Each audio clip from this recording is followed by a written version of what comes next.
ഏറ്റവും ഒടുവിൽ എല്ലാവരും തന്നെ കാത്തിരുന്ന ഒരു എക്സിറ്റ് പോൾ സർവേ റിസൾട്ട് കൂടി വന്നിട്ടുണ്ട്. അത് ടുഡേയ്സ് ചാണക്യയുടേതാണ്. ടുഡേയ്സ് ചാണക്യയുടെ റിസൾട്ട് അങ്ങനെ കാത്തിരിക്കാനുള്ളൊരു കാരണം അവർ നിരവധി തവണ അവരുടെ പോൾ റിസൾട്ടുകളെല്ലാം തന്നെ കറക്റ്റായിട്ടുണ്ട്. പ്രത്യേകിച്ചും 2021 കേരളത്തിലേക്ക് വരുമ്പോൾ കേരളത്തിൽ അവരുടെ റിസൾട്ട് ഏതാണ്ട് ഏറെക്കുറെ കറക്റ്റായിരുന്നു. അത് കഴിഞ്ഞിട്ടുണ്ടെങ്കിൽ പിന്നെ ആക്സിസ് മൈ ഇന്ത്യയുടെയാണ് ഏറ്റവും അടുത്ത് നിന്നത്. കുറച്ച് സീറ്റുകളുടെ നമ്പർ കൂടിപ്പോയി എന്നുള്ളതേ ഉള്ളൂ. കാരണം അവർ തമിഴിലും തെലുങ്കിലും ഒക്കെ അഭിനയിക്കുന്നവരായതുകൊണ്ട് കുറച്ചുകൂടി എക്സാജറേറ്റ് ചെയ്തു എന്നുള്ളത് മാത്രമേ ഉള്ളൂ. പക്ഷേ ടുഡേയ്സ് ചാണക്യയുടേത് ഏതാണ്ട് ഏറെക്കുറെ കൃത്യമായിരുന്നു എന്നുള്ളത് നമ്മൾ മനസ്സിലാക്കണം. അപ്പോൾ അതേപോലെ തന്നെ പക്ഷേ തെറ്റിയിട്ടുള്ളതൊക്കെ ഉണ്ട്. ഞാനിപ്പോൾ അതിൻ്റെ ലിസ്റ്റിലേക്കൊന്നും കിടക്കുന്നില്ല. ആക്സിസ് മൈ ഇന്ത്യയൊക്കെ തന്നെ കഴിഞ്ഞ തവണ പാർലമെൻറ്റിൻ്റെയൊക്കെ തെരഞ്ഞെടുപ്പ് പറയുകയും അതുപോലെ മറ്റു പല തെരഞ്ഞെടുപ്പിലുമൊക്കെ തന്നെ വലിയ അഭൂതപൂർവമായ നമ്പറുകളാണ് BJP എഴുതി കൊണ്ടിരുന്നത്. പക്ഷേ അതൊക്കെ തന്നെ തെറ്റിയിരുന്നു. പക്ഷേ ടുഡേയ്സ് ചാണക്യയുടെ കാര്യത്തിൽ കേരളത്തിൽ ഇങ്ങനെ ശരിയായതുകൊണ്ടും മറ്റു ചില തെരഞ്ഞെടുപ്പുകൾ അവർ ശരിയാക്കിയതുകൊണ്ടും അത്തരത്തിൽ നമ്മളെല്ലാവരും കാത്തിരിക്കുന്നൊരു കാര്യമായിരുന്നു. അപ്പോൾ ഇതിൽ നമുക്ക് ഇത്തവണ അവരെന്താണ് പറഞ്ഞിരിക്കുന്നത് എന്നുള്ളത് എൻ്റെ പ്രിയപ്പെട്ട പ്രേക്ഷകരോടൊന്ന് ഷെയർ ചെയ്യാനും അതിലും ചില അബദ്ധങ്ങളുണ്ട്, അത് കേട്ടുകൊണ്ട് മാത്രം നമ്മൾ തീരുമാനത്തിലേക്ക് എത്തണ്ട എന്നുള്ളത് കൂടി നിങ്ങളുടെ അടുത്ത് പറയാനാണ്. അതിൽ പറഞ്ഞേക്കുന്ന ഏറ്റവും പ്രധാനപ്പെട്ട കാര്യം 69 ± UDF എന്നുള്ളതാണ്. എന്ന് പറഞ്ഞിട്ടുണ്ടെങ്കിൽ 60 സീറ്റുകൾ മുതൽ 78 സീറ്റുകൾ, അതായത് 60 സീറ്റിൽ നിന്ന് 69 9 എണ്ണം കുറയാം. അപ്പോൾ 60 ആണല്ലോ, പിന്നെ 9 എണ്ണം കൂടാം, അപ്പോൾ 78 ആണ്. അപ്പോൾ 60 മുതൽ 78 വരെയുള്ള സീറ്റുകൾ കിടക്ക് എന്ന് പറഞ്ഞാൽ ഒരു 18 സീറ്റിൻ്റെ ഗ്യാപ്പാണ്. ആ 18 സീറ്റിൻ്റെ ഗ്യാപ്പിനിടക്ക് ഇത് വന്നേക്കാം എന്നുള്ളതാണ്. ഞാൻ പ്രഡിക്റ്റ് ചെയ്തത് 73-നും 78-നിടക്ക് LDF വരുമെന്നാണ്. എന്ന് പറഞ്ഞാൽ നമ്മുടെ റേഞ്ച് വേണമെങ്കിൽ കൂട്ടിയേക്കാം, 10 25 കൂട്ടിയേക്കാം. അപ്പോൾ പിന്നെ അതിൽ ഏതെങ്കിലും വരും. അതുപോലൊരു പണിയാണ് ടുഡേയ്സ് ചാണക്യ കാണിച്ചിട്ടുള്ളത്. പക്ഷേ 60-നും 78-നും ഇടക്ക് വരുമെന്നാണ് അവർ പറഞ്ഞേക്കുന്നത്. ഇനി അടുത്തത്, അവർ ഒരേ സമയം ഒരു തൂക്കുസഭയാകാനുള്ള സാധ്യതയും കൂടി പ്രവചിക്കുന്നുണ്ട്. എന്ന് പറഞ്ഞാൽ എങ്ങനെ വന്നാലും അവർ സേഫ് ആയിരിക്കണം എന്നുള്ളതുകൊണ്ടാണ്. LDF സംഭവിച്ചേക്കുന്നത് 64 അതുപോലെ ±9 ആണ്. എന്ന് പറഞ്ഞാൽ 64-ൽ നിന്ന് 9 മൈനസ് ചെയ്യുമ്പോൾ 55 ആണ്. 55 മുതൽ പ്ലസ് ചെയ്യുമ്പോഴത്തേക്കും 64 9 കൂട്ടിയാൽ 73 ആണ്. അപ്പോൾ 55 മുതൽ 73 വരെയുള്ള സീറ്റുകൾ വരാമെന്നുള്ളതാണ്. ഓക്കെ, ഇത് പിന്നെയും നമുക്ക് ഏതാണ്ട് ഏറെക്കുറെ നമുക്ക് അത് ഓക്കെ ആയിരിക്കും, ചിലപ്പോൾ അത് സംഭവിക്കാൻ സാധ്യതയുണ്ടെന്ന് പറയാം. പക്ഷെ അപ്പോഴും ഞാൻ കഴിഞ്ഞ തവണ വീഡിയോയിൽ പറഞ്ഞിരുന്നത് പോലെ തന്നെ ഇത് യഥാർത്ഥത്തിൽ ഇത്തവണ എക്സിറ്റ് പോൾ എൻ്റെ ഒരു കാര്യം കൂടി ശക്തമായി പിന്തുണക്കാണ് ഈ റിസൾട്ട്. ആക്സിസ് മൈ ഇന്ത്യ ആണെങ്കിലും അതുപോലെ തന്നെ മറ്റ് നിരവധി സർവേകളാണെങ്കിലും അവർക്ക് കേരളത്തിൽ യഥാർത്ഥത്തിൽ എന്താ സംഭവിക്കാൻ പോണെന്ന് കൃത്യമായിട്ട് പിടികിട്ടിയിട്ടില്ല. ആ പിടികിട്ടാത്തത് കൊണ്ട് തന്നെ മനോരമയുടെ വോട്ടറിനൊക്കെ മാത്രമേ പിടികിട്ടിയിട്ടുള്ളൂ. അത് പിന്നെ കഴിഞ്ഞ തവണയും തെറ്റിപ്പോയതാണ്, അടപടലം തകർന്നതാണ്. അതുകൊണ്ട് അത് നമ്മൾ മൈൻഡ് ചെയ്യേണ്ട.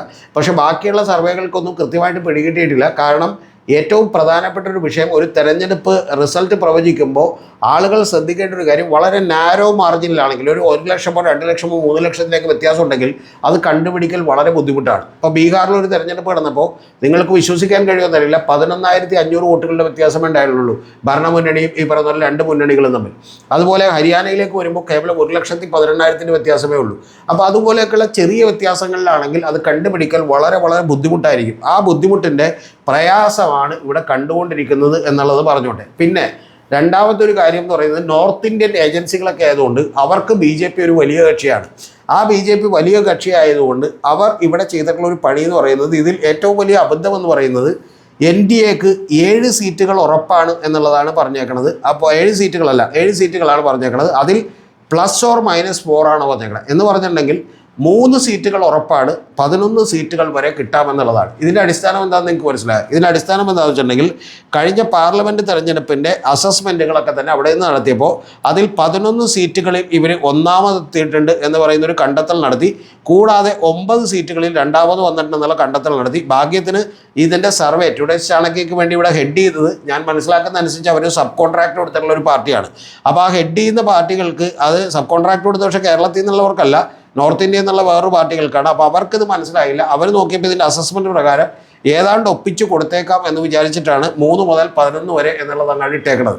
അപ്പോൾ അതിൽ 3 സീറ്റുകൾ വരെ ഏതായാലും കിട്ടിയേക്കാം, 11 വരെ കിട്ടിയേക്കാം എന്ന് പറഞ്ഞേക്കണം. അതുകൊണ്ടാണ് അത് മഹാ അബദ്ധമാണ്. കൂടാതെ അതേഴ്സിന് വേണ്ടിയിട്ട് ഒരെണ്ണവും കൂടി പറഞ്ഞിട്ടുണ്ട്. അതായത് 0 മുതൽ ± വരെയുള്ള കാര്യങ്ങളാണ്. ഇതിൽ മറ്റ് ഡീറ്റെയിൽസിലേക്കൊന്നും ഞാൻ പോകുന്നില്ല, നമ്മൾ ഒരുപാട് പറഞ്ഞ് മടുത്തു കൊണ്ടിട്ട് ഞാൻ പോകുന്നില്ല. യഥാർത്ഥത്തിൽ ഇതിൻ്റെയൊക്കെ ഒരു കാര്യം എന്ന് പറഞ്ഞിട്ടുണ്ടെങ്കിൽ UDFും വരാം, LDFും വരാം, വേണമെങ്കിൽ ഒരു തൂക്ക് UDF വരാം, വേണമെങ്കിൽ അല്ലെങ്കിൽ LDFും വരാം. നിങ്ങളൊന്ന് ആലോചിക്കണം, 60 മുതൽ 78 വരെ സീറ്റുകൾ UDFിന് കിട്ടാമെന്ന് പറഞ്ഞാൽ ഇനി 60 താഴെ പോയാലേ പ്രശ്നമുള്ളൂ. 65 കുഴപ്പമില്ല, 62 കുഴപ്പമില്ല, 73 കുഴപ്പമില്ല, 78 കുഴപ്പമില്ല, അവർ പറഞ്ഞത് കറക്റ്റ് ആവും. ഇനി അടുത്തത് LDF സംബന്ധിച്ചെന്ന് പറഞ്ഞാൽ 55 മുതൽ 73 വരെയാണ്. അപ്പോൾ LDF ഇനി കൂടുതലായി പോയാൽ മാത്രമേ ചില ടെൻഷൻ ഉള്ളൂ. അപ്പോൾ അത് അവർ എന്ത് ചെയ്യുന്നു, 73 വെച്ച് മാനേജ് ചെയ്തിട്ടുണ്ട്. ഇനി 2 3 തെറ്റിപ്പോയാൽ അതാണെന്ന് പറയാം. കൂടാതെ BJPക്ക് 3 മുതൽ 11 വരെയാണ്. ഒന്ന് ആലോചിച്ച് നോക്ക്. ഇതുപോലൊരു സർവേ റിപ്പോർട്ട് എഴുതിത്തരാനായിട്ട് എന്ത് ചെയ്യേണ്ട ആവശ്യമില്ല. ഈ സർവേയും എക്സിറ്റ് പോളും നടത്തി സമയം കളയേണ്ട ആവശ്യമില്ല എന്നുള്ളതാണ് എനിക്ക് പറയാനുള്ളത്. ഇവിടെയുള്ള സാമാന്യ ബോധമുള്ള ആരോടെങ്കിലും ചോദിച്ചാൽ അവരിത് എന്ത് ചെയ്താൽ എഴുതിയാൽ എന്താണെങ്കിലും ഈ സബ് കോൺട്രാക്ട് കൊടുത്തവരെ സംബന്ധിച്ചിരിക്കുന്നു. ഒപ്പിച്ച് ഒരു റിസൾട്ട് കൊടുത്തിട്ടുണ്ട്. ഇത്തവണ കൃത്യമായി പണിയെടുത്തു എന്നുള്ള കാര്യം സംശയമുണ്ട്. ഇത് കേട്ടതുകൊണ്ട് CPMകാർക്കും അതുപോലെ തന്നെ ഇടതുപക്ഷക്കാർക്കും ഒക്കെ ആശ്വാസമാകേണ്ട കാര്യമില്ല. ഇതൊന്നും തന്നെ നമുക്ക് വിശ്വസിക്കാൻ കഴിയുന്ന കാര്യങ്ങളല്ല. കുറച്ചുകൂടി ആഴത്തിലേക്ക് ഇറങ്ങി നോക്കിയാൽ, ഈ ആഴത്തിലേക്ക് ഇറങ്ങി നോക്കിയ കാര്യങ്ങൾ ഞാൻ പറയാത്ത എന്താണെന്ന് വെച്ചിട്ടുണ്ടെങ്കിൽ അതെല്ലാം സ്ട്രിക്ട്ലി കോൺഫിഡൻഷ്യലായി എന്നോട് ചില ആളുകൾ വെളിപ്പെടുത്തിയിട്ടുള്ള ചില കാര്യങ്ങളാണ്. അപ്പോൾ അതൊക്കെ നമ്മൾ പുറത്ത് പറയുന്നത് ശരിയല്ലാത്തതുകൊണ്ടാണ് ബാക്കിയുള്ള കാര്യങ്ങളിലേക്ക് പോകാത്തത്. എന്താണെങ്കിലും BJPക്കാരും കൂടി സന്തോഷിച്ചു. എല്ലാവരെയും സന്തോഷിപ്പിക്കുന്ന ഒരു ഗംഭീര സർവേ എക്സിറ്റ് പോൾ പ്രവചനമാണ് ടുഡേയ്സ് ചാണക്യ നടത്തിയിട്ടുള്ളത് എന്നുള്ളതിൽ സന്തോഷമുണ്ട്. BJPക്ക് സന്തോഷം, LDFന് സന്തോഷം, UDFന് സന്തോഷം, കൂടാതെ ഇത് പറയുന്ന എനിക്കും കേൾക്കുന്ന നിങ്ങൾക്ക് സന്തോഷം.